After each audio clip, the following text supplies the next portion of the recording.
President Trump unleashes on Illinois Governor J.B. Pritzker and the Mayor of Chicago, Brandon Johnson, because of their soft on crime policies, as a man who was arrested 72 times sets a woman on fire who was on the subway in Chicago minding her own business. Take a listen.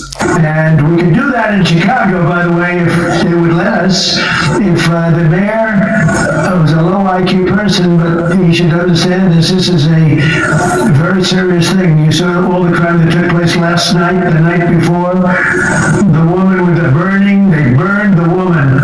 To be talking about that now, they burned this beautiful woman riding in a train.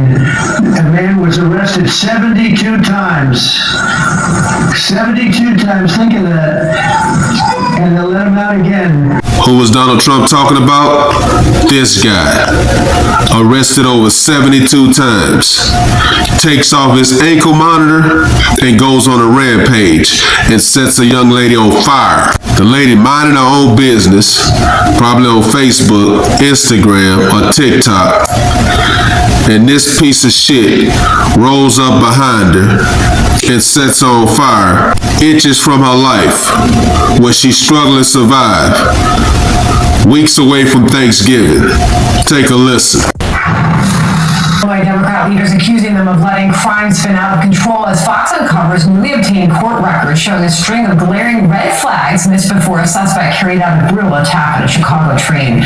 Senior correspondent Mike Tobin is on this. He's live in Chicago for us. Hello, Mike.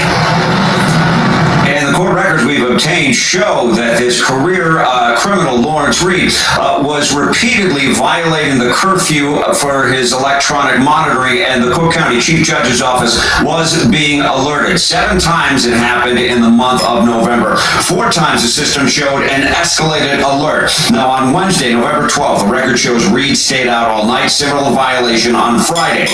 On Monday, November 17th, the night Bethany McGee was set on fire, the electronic monitoring system again showed an escalated alert that Lawrence Reed was on the move, and he kept ignoring his curfew the next day when he was finally arrested. Cook County State's Attorney Eileen O'Neill Burkett argued that the Chief Judge's Office shouldn't be handling electronic monitoring because the office lacks an enforcement mechanism. A spokesman for the State's Attorney's Office wrote, State's Attorney Burke has been sounding the alarm on electronic monitoring for violent offenders for months, and this incident offers a tragic example of why. The State's Attorney had also argued that Reed was not a candidate for electronic monitoring because the person poses a real and present threat to the safety of any person or persons in the community. Judge Teresa Molina Gonzalez responded, I can't keep everybody in jail because the state's attorney wants me to. That was August 22nd. Now just about 3 months later, that poor woman is in the burn unit at Stroger Hospital. But we're ready to go. You know, we've been moving toward Chicago. We have a governor that thinks it's wonderful that only like 7 people were killed this week. But we are moving toward doing it. We're going to, if crime gets, it's horrible what's happening in Chicago. We can make Chicago a safe city in a period of 4 weeks. In a period of 8 weeks, 9 weeks, 10 weeks, it would be totally safe. And the people of Chicago want us to go there. And if you look at the crime that's taken place in Chicago in the last 2 weeks, just take a look. It's on the front page of every newspaper. It's out of control. The mayor is incompetent, and the governor is a big fat slob. He ought to invite us in, say, please make Chicago safe. We're going to lose a great city if we don't do it quickly. Make Chicago, we'll do the same thing as we did in D.C., the same thing as we did everywhere we've gone. It's become almost instantly safe. And I want to do it in Chicago. So Governor Pritzker, if you're listening, let's get your act together. Invite us in. We're going to make your place so safe. You're not going to have these crimes that are making the newspapers and the front page of every newspaper and television story, news story. We'll make Chicago a safe place very quickly.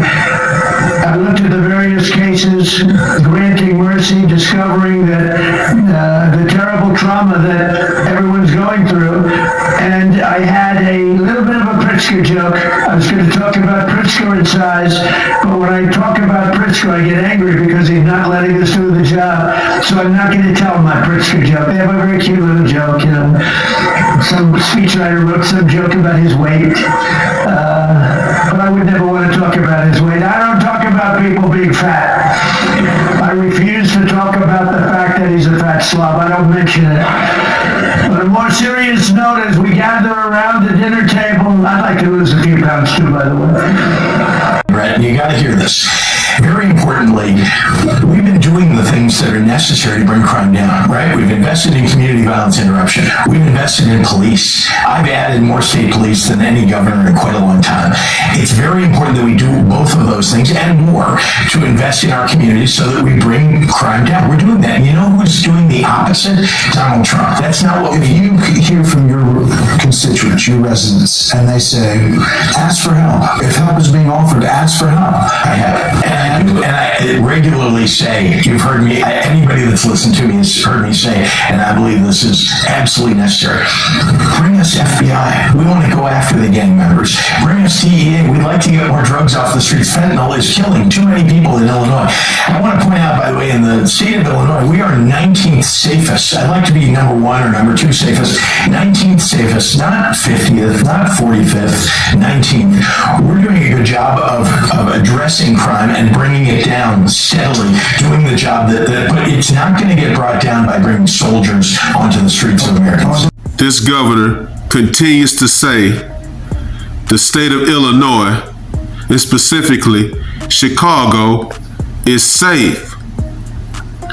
But ask the citizens of Inglewood if they feel safe, or West Garfield Park, or North Lawndale, and West Inglewood. Ask them if they feel safe. See, based on high crime rates and violent crime statistics, these neighborhoods are often located on the west and south side of the city and are associated with high rates of violent crime, property crime, and gang activity. Ask those citizens if they feel safe in Chicago. Let me know what you guys think. Drop a comment. Like, comment, subscribe. Follow God, not culture.